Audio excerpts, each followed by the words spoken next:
Welcome back to the show. Well, what effect does space travel have on the body? That is one of the many questions answered in a book titled, Why Am I Taller? What Happens to an Astronaut's Body in Space? And I'm joined by one of the co-authors of the book, Elizabeth Howell. Elizabeth, welcome to the show. Great to have you here.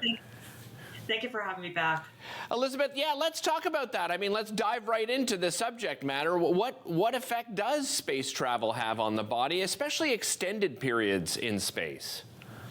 Well, when I was talking with my co-author, Dave Williams, who happens to be an astronaut, he was telling me about some of the strange things that happen just as soon as you arrive. And one of them is that you get a little bit taller. Now, if you're 5 foot, you're not going to suddenly become Michael Jordan. I'm so sorry, but you will see yourself get a little bit, maybe a centimeter or so, and maybe a bit of backache, to have a little fun with that. And the reason is simply because you don't have gravity pulling down on you in the same ways you do on Earth. And so all of your systems somewhat loosen, at least temporarily. It's all going to come back, though, when you return to Earth. Yeah, and what is that recovery period like? What does that look like? What kind of rehabilitation goes into that?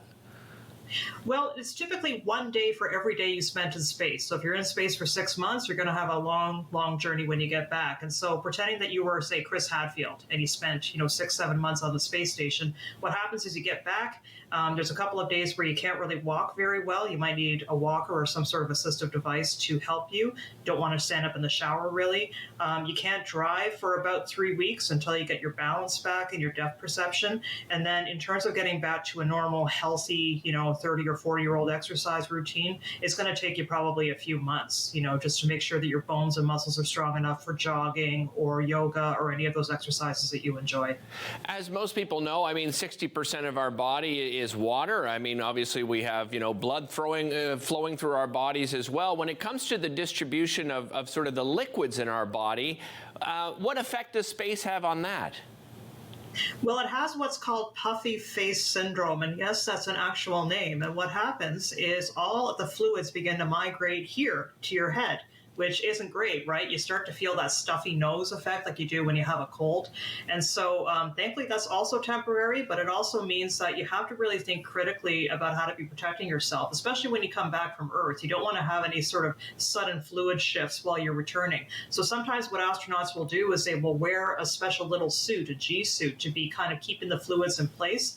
That way, when they get back, they aren't any more disoriented than they have to be. We've concentrated a lot on the physical side of things, but there must be an effect on your mental health. Especially if you're up there for long periods of time, you're in complete isolation. What effect does it have on somebody's mental health?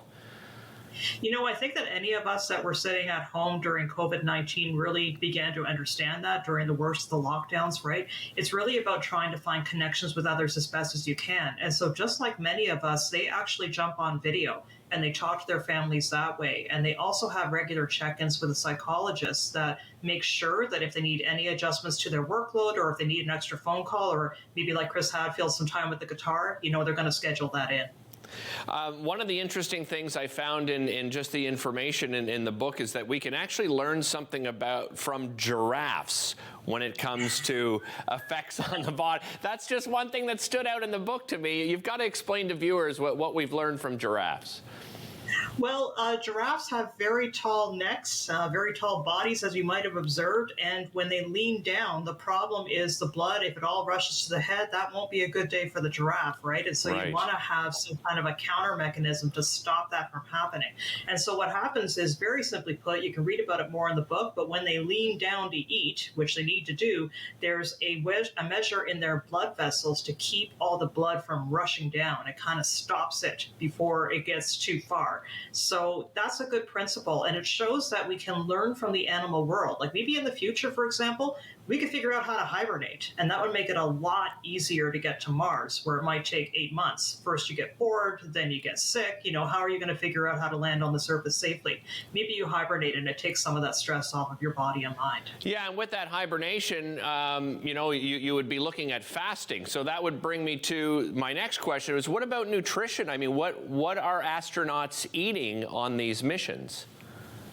Well, right now what they eat is mostly packaged stuff from Earth, but that's not a really good idea in the long term, right? Because if you're going off to Mars, it's very hard to wait for those shipments. Anybody who saw The Martian can think about all the scenarios that happen, right? If the supply ship gets delayed or something else bad happens, you need to have some backup.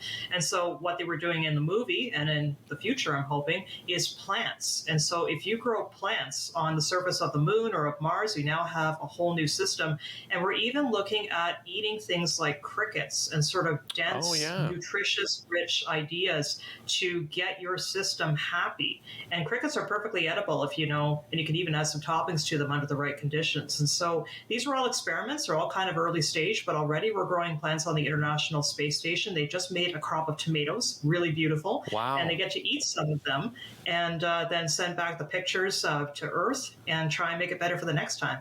Well, and space travel is so fascinating, and getting the information from someone that's been there, like your co-author, it's so fascinating for people, because I think space travel, there's a lot more interest in it now, right? It's because I remember when I was a kid, you'd wheel in the TV and we would watch the launches and everything, and I think that's coming back. With that in mind, where can people pick up a copy of the book? Well, any local bookstore really works. I mean, we have many around Ottawa. One of my favorites is Perfect Books, but just go find the one that's in your neighborhood and it should be fine. If you prefer online, ECW Press is the name of my Excellent. publisher, and we happen to have copies there. Terrific. Or you can go scout around. Thank you so much. Really appreciate it. We'll be right back.